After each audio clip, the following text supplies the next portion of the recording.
Okay, good morning. Today's daf is daf Mem Gimel of Masechet Nazir.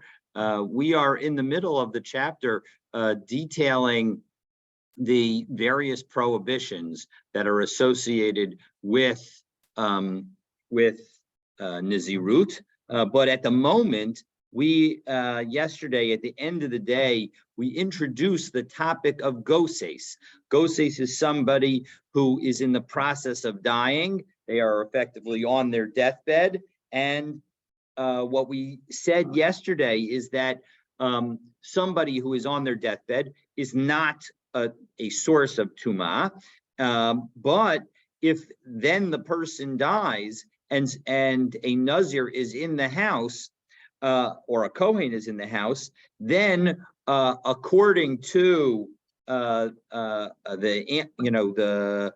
according to the view of Rabbah, Rabbah would say that you violate two prohibitions. You violate the prohibition of becoming tameh and of entering into a home in which there is tumah, because the only time that you can be subject to both of those violations is if both happen at the same time.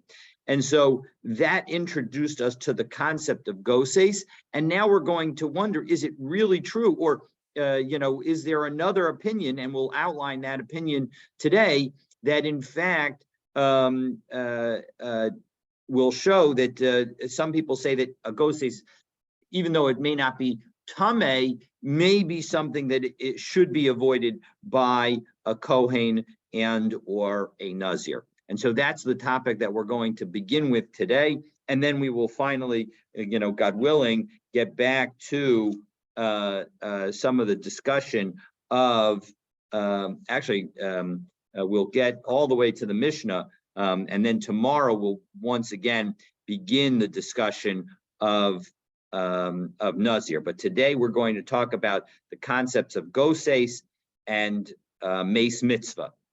A mace mitzvah is a situation where somebody finds a deceased body and they need to take care of it.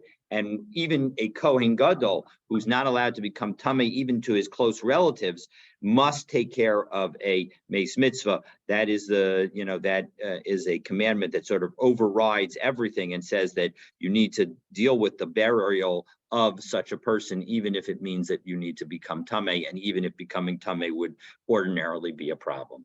So now let's pick up. We are on the 15th line, the end of the 15th line. It has the abbreviation Taf Resh for Tana Rabbanan. So that is where we're up to. And again, we saw yesterday the implication that a goses before death does not transmit tumah. And now we're going to see that that's not a fully universal opinion. So Tana Rabbanan, Laheichalo, that the word heichalo, the word heichalo is in the pasuk in Vayikra that deals with a Kohen, that the Kohen is not allowed to cause himself to become tameh. That teaches us, lehekalo literally means to profane himself, ad shashiyamos, that until the moment that the person dies, the Kohen is allowed to be in contact with the person.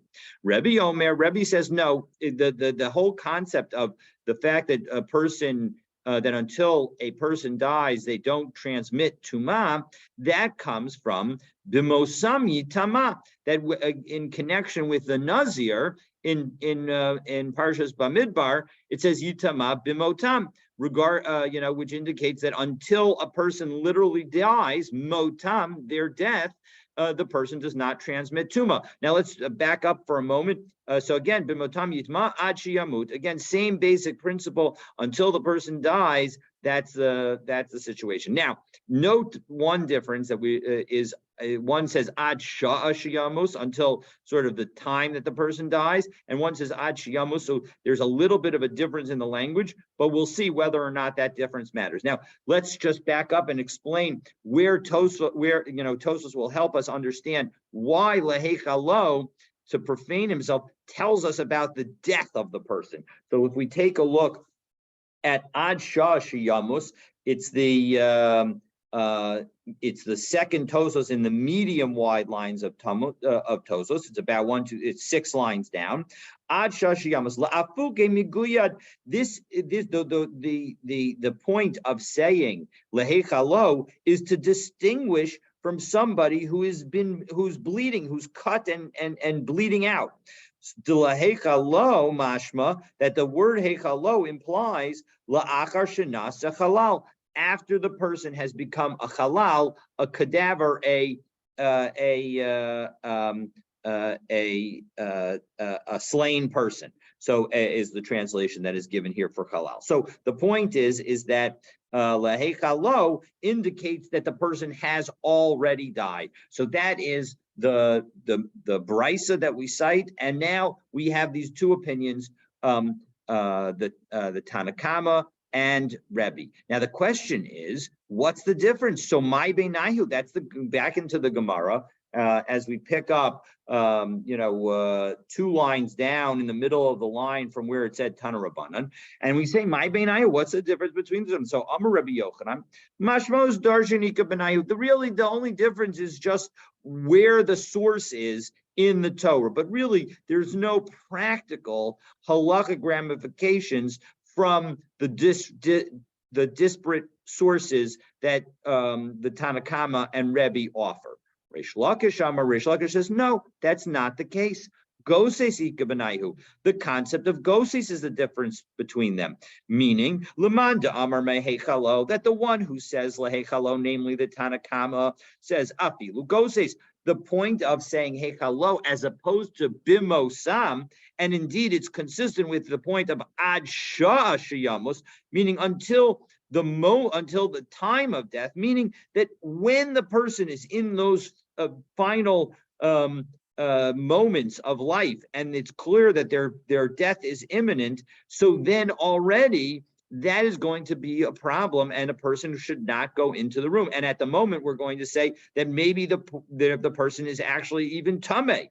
So Lamandam Amar B'mosam, and on the other hand, when it says, according to Rebbe, who says that what the key is the word bimotam in the pasuk regarding Nazir, well, that's ad sheyamos. That's ain gosei slow. Only until the person dies, that's when the person will transmit tuma, but a goses will not transmit tuma. So first, we're going to now understand the difference between why what the Tanakama and Rebbe do with the words that are used by the other, and how they learn, what lessons they learn. And then we'll go back to each of them and say, well, all right, well, if that person learns this lesson from that word, how does the other person learn that lesson if you're using the word for something else? So according to the Tanakhama, who says that we learn that that a person does not transmit tuma until they die based on the word lahechalo, haksiv b'mosam. But 1 second, what about the word b'motam? What does the person do with that verse? What does the Tanakhama do with that verse? So mibai leilek de Rebbe, they act ironically, because Rebbe is the Baal Plukta here, they say that they need it for another lesson that Rebbe taught. Because the Tanya, Rebbe Omer, b'motam eino mitame, aval mitame b'nigatam ubezivatam. That when it comes to a Nazir, what is it that they're not allowed to do? They're not allowed to become tameh to a dead person. However, when it comes to touching somebody who has tsaras, or to becoming a tsarua themselves, having somebody with a nega, an affliction of tsarat, or uvizivatam, or becoming a zav or zava, as the case may be. So those things, they do not constitute the kind of tuma that is going to be prohibited to them. And so as a result, although they can't become tamei mate, these other kinds of tuma are okay.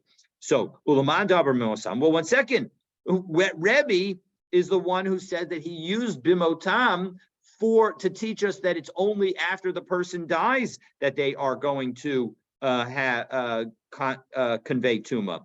How does he even say what we just said? We already said that we needed it for this pasuk. So how in the world does he learn two things from this one word, b'motam? So im kain lemakra b'mot, because really you could say that what could it have said is in death, right? Meaning the pasuk could have said, la'aviv ulimo la'achiv ula'acho, so lo yitama lahem b'mot, ki gazar elokav al rosho. So it could have said that only in death, that was its end, but instead it says in their death. And so as a result, my bimotam, why does it say specifically in their death? Shamat minat tarti, you can actually learn two things. So Rebbe says basically bimotam teaches us both the fact that when it comes to a Nazir, you're okay because you're okay to have other forms of tuma, but not tumas mace. And it tells us that only after a body has died does it convey tumas mace. So those are the two things that they learn, and the Tanna Kama learns about the fact that. Learns about the fact that a Nazir is only restricted from tumas mace from the word bimotam, but we'll use laheichalo in order to tell us that only a dead body can convey tuma and not one that's alive. So now that we've asked in that direction, the Gemara turns the question around. Ulaman de amar bimosam. So all right, so now we know what Rebbe learns from bimotam. He learns two different things from bimotam, but haksiv laheichalo. We also have the pasuk laheichalo. What does that teach us? So laheichalo lahachi udasa. That comes to the following: b'misha enu mechulol yatzazesha mechulol va'omed. So what is it? What's the prohibition on a kohen to not become tamei? It excludes that one, only it laheichalo to become tamei, essentially.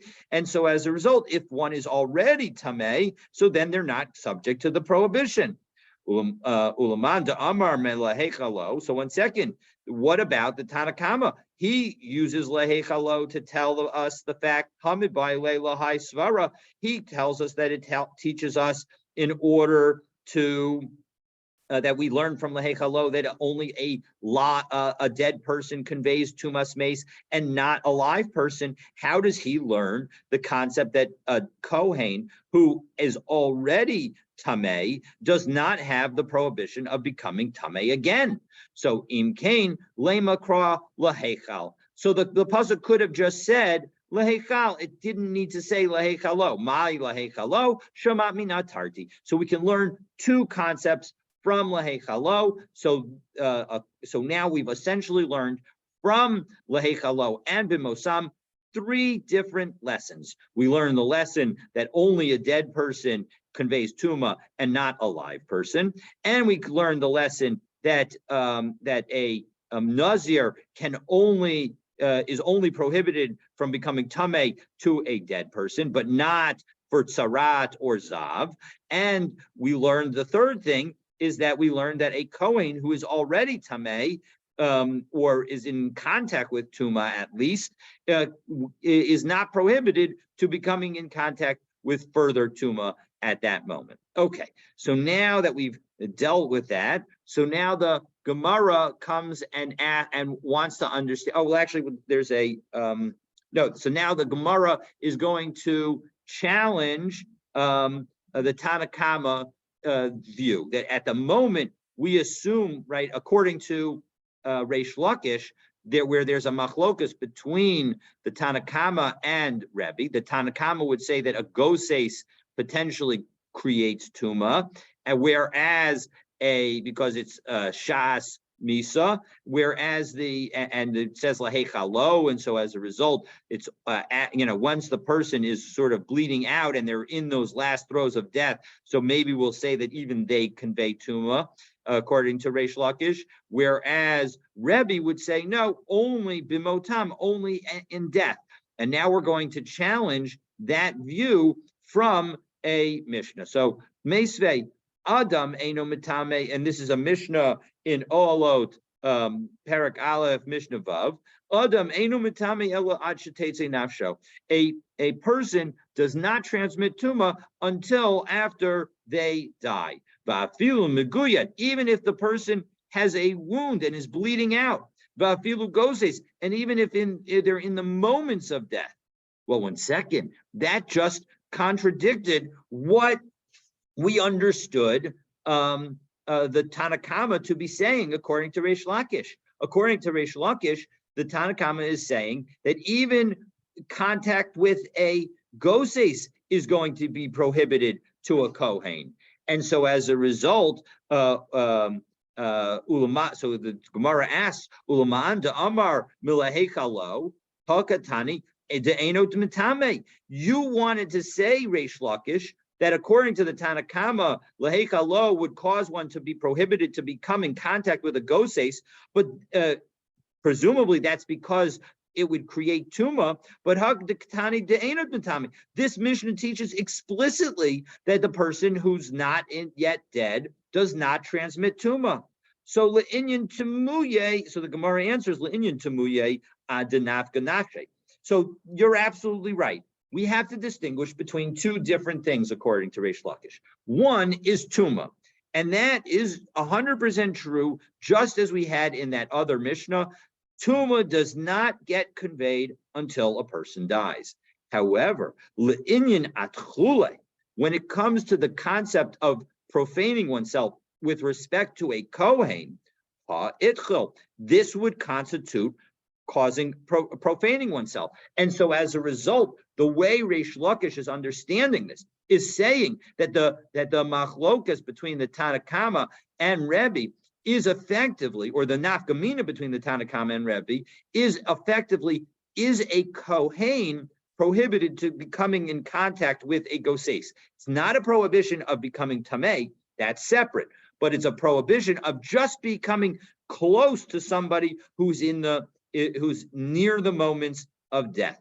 And actually, what's interesting about this, even though, and in fact, let's take a look at Tosos, because Tosos really helps us highlight what's an important legal rule for today, a halakha for modern day, because this has ramifications every day today for Kohanim. So umehacha, take a look at the last Tosos on Mem Gimel Amud Aleph. From this, Shaminan de Kohen enu muzhar al hagoses.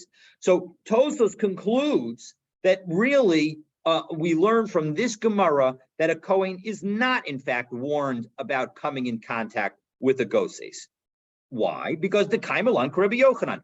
When we have the Lagabi Reish Lakish, because when we have a machlokas between Rabbi Yochanan and Reish Lakish, we paskin like Rabbi Yochanan. And so as a result, in our machlokas here, Rabbi Yochanan was the one who said that really there's no difference between the Tanakama and Rebbe. And as a result, the line that's drawn is mita, that only that the prohibition of anyone coming in, who's not allowed to become tamei mate, of coming in contact, is only a prohibition that's triggered when the person actually dies, and not at some later, and not at some earlier time. Umihu bahag garis la Abaye b'makom Rabbi Yochanan v'Rava b'makom Reish Lakish. But interestingly enough, the bahag,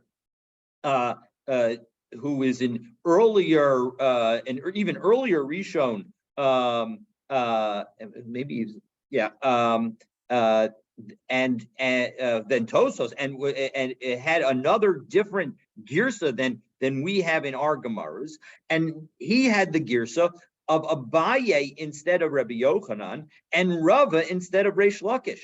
Well, what's the problem with that? Is v'lefi zeh halacha karava.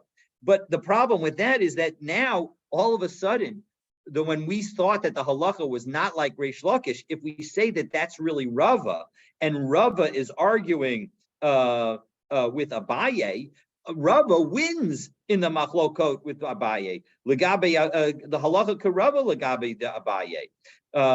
So Villarava pligi Rabbi v'Rabbanan, and now within Rava, right? So Rava says if according to this new read of replacing Reish Lakish with Rava is the one who says that the rabbis and Rebbe disagree, and the rabbis say that what matters is even the moment of goses, according for a Kohen, whereas the Rebbe says that no, all that matters is death.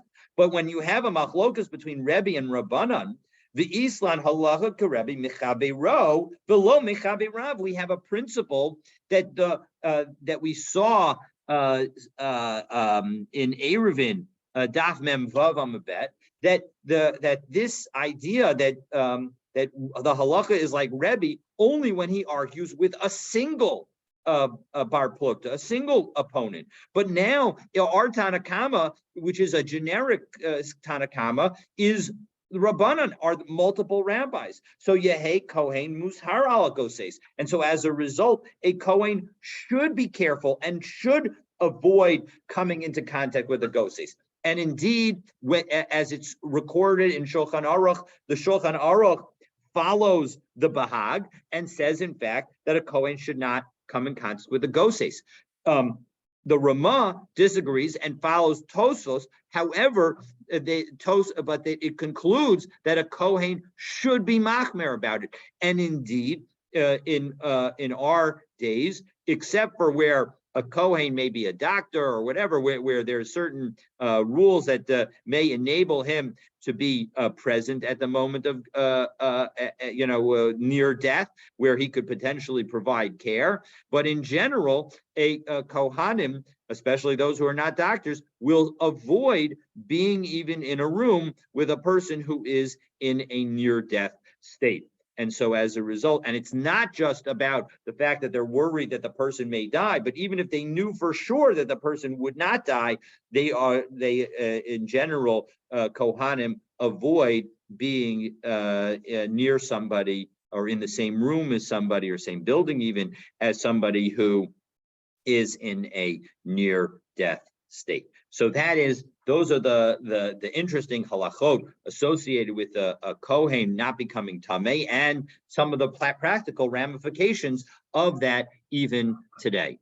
Okay, so now that we've covered that, having discussed rules associated with a Kohen becoming tamei, the Gemara is going to teach another rule associated with a Kohen becoming tamei, and through that we will also learn a little bit about the laws of mitzvah, somebody who has no one to bury them, and as a result, anybody, even a Kohen, even a Nazir, even a Kohen Gadol, is able to engage in the burial. So Amar Rav Chisda, Amar Rav, Nikta Rosho Shel Aviv. If God forbid the head of the father has been cut off, Eino mitamelo. A Kohen, the implication is that we're talking about a Kohen.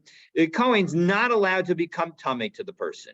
So, wow, that's really a remarkable thing. That if God forbid the head is removed from the rest of the body, so then you're not allowed the body, and now the body is going to be buried. A Kohen would not be able to go to that funeral, would not be able to go and engage in the burial, even though ordinarily a Kohen, specifically in the connection with one of the 7 close relatives, is allowed to go to the burial. So my taima, what's the reason?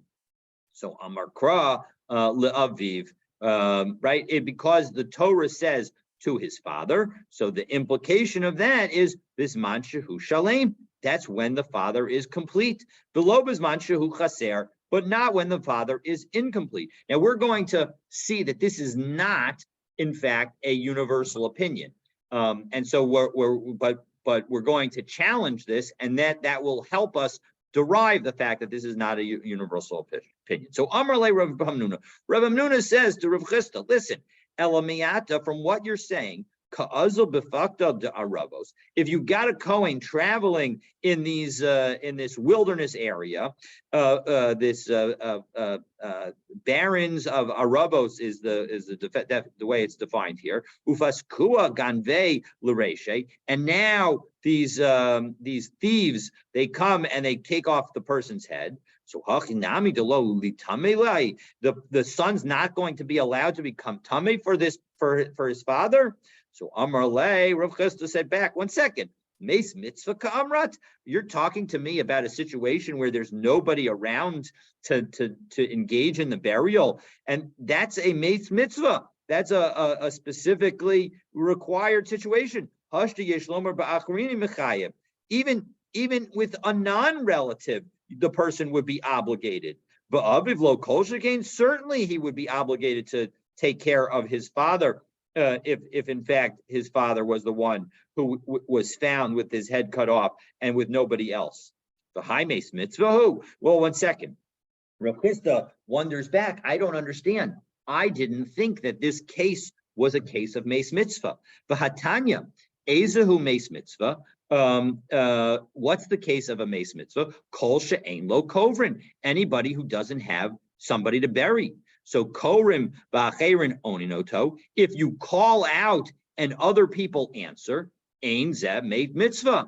There's no other meit mitzvah. V'ha isle bra. And now we have here a son. So the son is here, and shouldn't he be considered present, and as a result eliminate the concept of mace mitzvah? And so as a result, we end up with the irony that the presence of the son eliminates the mace mitzvah category, and because the father's head has been cut off, the son can't do anything about it. So the Gemara answers, no, kaven to ka'azal ba'orcha. Once somebody's on the road, so there's nobody who's available to answer a call. So kamisha ain lo kovrim dummy. So he's comparable to the one who could call out and has no one to bury, and so is therefore considered a mace mitzvah. So the bottom line is that if one were to call out and see if there's somebody else who's available and no one would come, well, then that's the category of a mace mitzvah. And so, okay. And so now we've responded to Rav Hamnuna, and we've explained that actually in that situation, where the father's on the road and his head is, God forbid, cut off, and the son is there and able, so the son, and because nobody else is around, the son would be obligated to engage in the burial. But now we have another problem, because Meisvei, I'm going to ask you a question. We have a brisa that says the following: La yitama, you should become tamei for her, meaning this is about a Kohen sister, and a Kohen's allowed to become tamei for his sister. So la hu mitami, the implication is that he may become tamei for himself. Eino mitami le'evareha, but he cannot become tamei for her limbs, meaning that if she is not a complete body, or at least one of the limbs is separate, so then she would not be able to. Because there's a rule that he's not even allowed to become tamei from the living limb from his father, meaning that if, God forbid, his father becomes an amputee, and now we have a limb that's lying there, so as a result, you might think that, well, the father's still alive, so he should be able to touch that limb. The answer is no, that even that limb is going to cause a sense of tumah. Aval machzir hu al etzem kisora. However, the brisa continues, if the father is buried and then it turns out that there was a bone that was left behind, so as that even if it's only the size of a barley grain, but it's a whole bone, well, then he would be allowed to engage in the burial. Well, 1 second. This brisa implies that even a single bone a Kohen could become tamei too, if it's in the process of burying the father. Or Rav Chisda's statement in the name of Rav said that the burying of the father, the head or the body would be problematic. So how do we juxtapose? How do we explain these two opinions? So my machzer hu al etzem kasora. Again, the point is that he's allowed to go back and bury even a small bone the size of a barley grain. Lavla memra de'i mechaser porta. That shows that the father, if he's missing some piece of his body, he's allowed to bury it. So how do we distinguish these two cases? So low, not a problem. Hahi Rebbe Yehudahi. That brisa is consistent with Rebbe Yehuda. Okay, the Tanya, because we have a brisa that says Rabbi Yehuda Omer la mitame, he can become tamei to her, but he cannot be tamei to his body, to her body, to limbs from her body. And now we take out the next phrase according to the Bach and continue abal mitame hu aver min ames shel aviv, but he is allowed to become tamei from a limb of his dead father. And so again, that shows complete consistency between this statement and the brisa that we just quoted. So that's all according to Rabbi Yehuda. V'hatanya Rav Kahana b'Rebbe Elazar ben Yaakov. Well, 1 second, we have another brisa that seems to say the same thing. Are you going to tell me that this is also Rabbi Yehuda? And of course, the answer will be yes. But the issue is that the Rabbi Eliezer ben Yaakov is somebody according to whom the halacha usually follows. And so it is odd to have Rav Chisda quote in the name of Rav an opinion that seems to not be consistent with Rabbi Eliezer ben Yaakov. So again, lami tamei ve'enu mitame la'evarim. Again, the brisa says that the Kohen can be tamei for his sister, but not for her limbs. Prat l'chazayas min hames, except if you have an olive, and that excludes some olive's volume of the corpse, ukazayas netzel, or an olive's volume of netzel is the flesh, umelo tirvad rekev, or a ladle of when after the body completely dehydrates, the physical body, not the bones, but the flesh completely dehydrates and becomes more like dust. So that dust that is from the corpse, all of that is going to be stuff that he is not allowed to become tamei to. So yachal lo yitamel l'shidra ulagolgolas. Well, 1 second, I might have thought that he should not even be able to be contaminated to the main core of the spinal column, or the shidra to the spinal column, or the gogolas to the skull, or binyana, or to the majority of this frame, or rov minyana, or according to the majority of the bones. So amarta aleihem. So we have the pasuk that begins Parshas Emor, Emor al Kohanim, and then it continues v'amarta aleihem. Why the double language of Amirah? Posif lucha hakasav tumas acheres. So the pasuk is telling us that actually there's an additional tuma that a Kohen is allowed to have. As we turn to Mem Daled Amud Aleph, yachal lo yutamel l'shidra l'gugolos. One might have thought that really one should not become tamei to the spine or to the skull, ularov binyano, ularov minyano shalacherim, or to the majority of the skeleton, or to the majority of the bones of other relatives. Maybe it's only the sister that we would say that the brother Kohen is allowed to take care of. So Amarta, we say ma'achoso miuchedes shegufo talebo, just as the sister is connected to these other items or dependent on these other items. We'll read it the way the Mefarish reads it, which is to say that they're dependent on them, meaning one cannot live without a majority of one's bones, or a majority of their frame, or their skull, or their spinal column. All of those are not effectively necessary for life. So mitame l'shidra l'golos l'rov binyana, and therefore the brother who's a Kohen is allowed to become tamei for all of these items of his sister. So af kol shegufo talui bo. So too, anytime that we've got a connection, a life-dependent connection between those items and the person, so mitame l'shidra l'gugoles l'rov binyano. So too, the brother Kohen can become tamei, whether it's to a brother, or to a mother, or to a father, or to a daughter, or to a son, or to a wife. All those would also be all of the 7 relatives he'd be able to become tamei to, just as he can become tamei to these parts of his sister.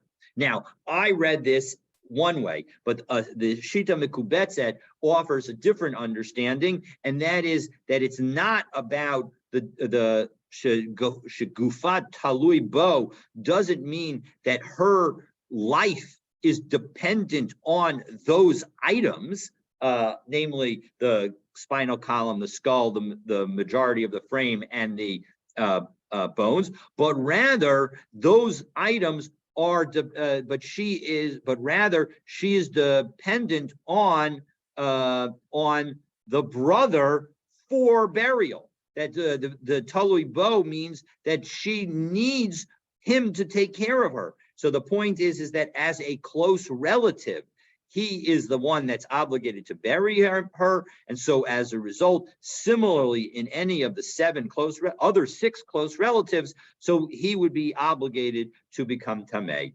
So now that we've said that, so again, we answer, so we have again another opinion that seems to differ from what Rav said, what Rav Chisda said in the name of Rav. Namely, again, we can become tamei to parts of the body. Indeed, here we have the skull separately being said to be something that a Kohen could become tamei to. So hahi nami Rabbi Yehuda, we can say that that's also Rabbi Yehuda. The Rav, the Amar ki hai Tana, and Rav is saying like the following, Tana, because we've got to find somebody that Rav is saying, according to, although we do say that Rav is a Tana Upolik, so he does have the ability to argue, but here, we're trying to find somebody that he actually connects with, and we have a brisa. Tanya Masa Shemes Aviv Shel Rabbi Yitzchak ben Ginzak.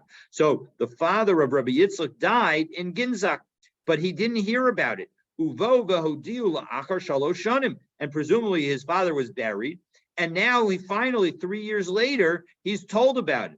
Uva v'shalas Rabbi Yoshua ben Elisha the Arba Zakanim She'imo, and so he goes and asks Rabbi Yoshua ben Elisha, listen, I want to be, and 4 people who are with him, and he wants to rebury his father. Maybe he wants to put him with the rest of the family, but in any event, or maybe to bury in Eretz Yisrael. But the bottom line is he was trying to rebury him, and that would result in him becoming tamei. V'amru, and they said to him, la'aviv bizman shehu shalem. The only time that you can become tamei to your father is when they are saying to, and obviously Rabbi Yitzchak must have been a Kohen. The only time that you can become a Kohen can become tamei to his father is when bisman shehu shalim, when his father is whole. V'lo bisman shehu chaser, and not when he's missing. And so as a result, we see this distinction between whether or not a body is whole or not.